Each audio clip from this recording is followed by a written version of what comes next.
Isomerism के दूसरे video में today I will discuss type of isomerism. Isomerism कितने प्रकार के होते हैं। पिछले वीडियो मैंने आपको बताया था कि when the molecular formula of two or more compounds are same but their structure, their functional group are different, that is called as isomerism. अब आइसोमेरिज्म को कितने प्रकार से हम क्लासिफाई करेंगे, तो आज हमने ये चार्ट बना दिया है टाइप ऑफ आइसोमेरिज्म में का।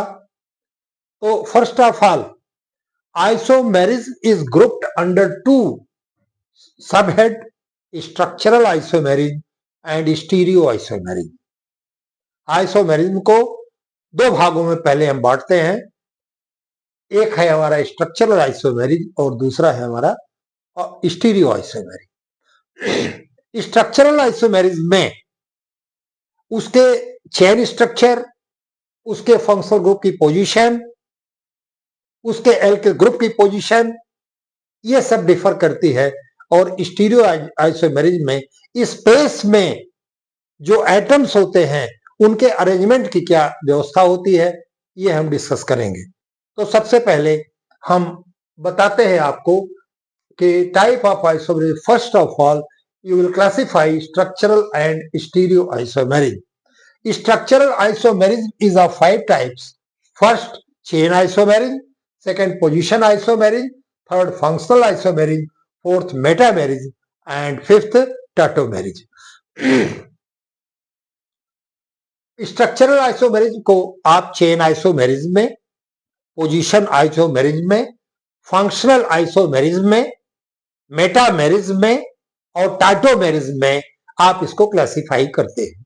इसके बाद हमारा आता है दूसरा stereo isomerism, that is classified in two group. First, geometrical isomerism and second, optical isomerism. तो इस प्रकार से आइसोमेरिज्म को पहले आप दो भागों में बांटे हैं, स्ट्रक्चरल आइसोमेरिज्म में और स्टीरियो आइसोमेरिज्म में। स्ट्रक्चरल आइसोमेरिज्म को आपने 5 प्रकार से देखा। स्ट्रक्चर में structural isomerism, position isomerism, functional isomerism, metamerism and tautomerism. और स्टीरियो में आपने ज्योमेट्रिकल आइसोमेरिज्म और ऑप्टिकल आइसोमेरिज्म। तो ये एक चार्ट मैंने बना दिया कि इस चार्ट से आप देखेंगे कि आइसोमेरिज्म जो है ये कितने प्रकार का होता है। अब आज इसी वीडियो में एक आइसोमेरिज्म को आप समझाएंगे हम। स्ट्रक्चरल का first isomerism, chain isomerism. Chain isomerism, that is this isomerism due to difference in structure of carbon chain. यहां डेफिनेशन लिखा है मैंने, this is due to the difference in the structure of carbon chain. Such isomerism belong to same homologous series. एक ही homologous series का होगा, केवल carbon की chain जो है ये डिफर करेगी। कार्बन की चेन जो है यही डिफर करेगी। एग्जाम्पल मैंने लिया है, एक लिया मैंने C4H10 का।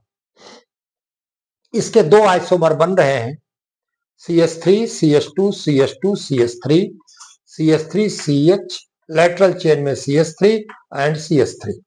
आप काउंट कर लीजिए, 1 2 3 4 कार्बन, 3 2 5 2 7 3 10 हाइड्रोजन इस फर्स्ट आइसोमर में। यहां देखिए 1 2 3 4 कार्बन, 3 4 7 3 हाइड्रोजन 10। अब यहां देखें कि दोनों का मॉलिक्यूलर फार्मूला एक है C4H10 का, लेकिन दोनों दो कंपाउंड हो गए। एक कंपाउंड आपका नॉर्मल ब्यूटेन हो गया और दूसरा होगा आइसोब्यूटेन। IUPAC में इसको कहेंगे 2 मेथिल। यहां पर सेकंड पर मेथिल ग्रुप है तो 2 मेथिल प्रोपेन कह देंगे आप इसको। यहां आप लिख लीजिएगा 2 मेथिल प्रोपेन, 2 मेथिल प्रोपेन। केवल चेन के डिस्टरबेंस से आपके दो कंपाउंड हो गए। एक आपका नॉर्मल ब्यूटेन हो गया और दूसरा हो गया आपका आइसोब्यूटेन और 2 मेथिल प्रोपेन हो गया। सेकेंड एग्जांपल मैंने लिया C5H12, 5 कार्बन है, इसका मतलब ये पेंटेन है। यहां पर पहले हमने लिया नॉर्मल पेंटेन, माने कार्बन की एक ही श्रृंखला है, CH3 CH2 CH2 CH2 CH3, that is normal pentane. यहां पर कोई लैटरल चेन नहीं है। आप इसका सेकंड देखिए, CH3CH, इस पर लैटरल चेन लगा दिया मैंने, CH3 CH2 CH3, इसको कहेंगे 2 मेथिल ब्यूटेन या आइसोपेंटेन। इसका एक और आइसोमर बनेगा। सेकंड पर 2 CH3 लगा दिया मैंने, इसको कहेंगे नियोपेंटेन या 2,2 dimethyl propane, 2,2 dimethyl propane. IPSC आप पढ़ चुके हैं। आईपीएससी में आपने देखा है कि नंबरिंग किधर से होती है, नंबरिंग जो है ये किधर से होती है। तीसरा एग्जांपल हमने लिया C4H8 का, इसका मतलब कि एल्कीन है, CnH2n का है। यह मैटर जो है CnH2n फार्मूले का है। यहां पर डबल बॉन्ड की पोजीशन है। पहला ब्यूटीन 1 लिया, CH2 double bond CH CH2 CH3, और ये हमारा ब्यूटीन 1 हुआ। काउंटिंग आप हमेशा इधर से करेंगे, 1 2 3 4, ठीक है। दूसरे पर देखिए, पोजीशन वही है, लेकिन CH2 डबल बॉन्ड C, इससे हमने CH3 लेटरल चेन जोड़ दिया और ये आया CH3, इसको आपने कहा 2 मेथिल प्रोपीन, प्रोपीन 1। ये आपका ब्यूटीन था, अभी हो गया 2 मेथिल प्रोपीन 1। काउंट कर लीजिए, डबल बॉन्ड एक एक है, कार्बन दोनों में 4 4 है, हाइड्रोजन दोनों में 8 8 है। इस तरह से आज इस वीडियो में मैं चेन आइसोमेरिज्म डिस्कस मैंने किया और आपको ये बताया कि नॉर्मली कि आप आइसोमेरिज्म को कितने भागों में आप बांटेंगे।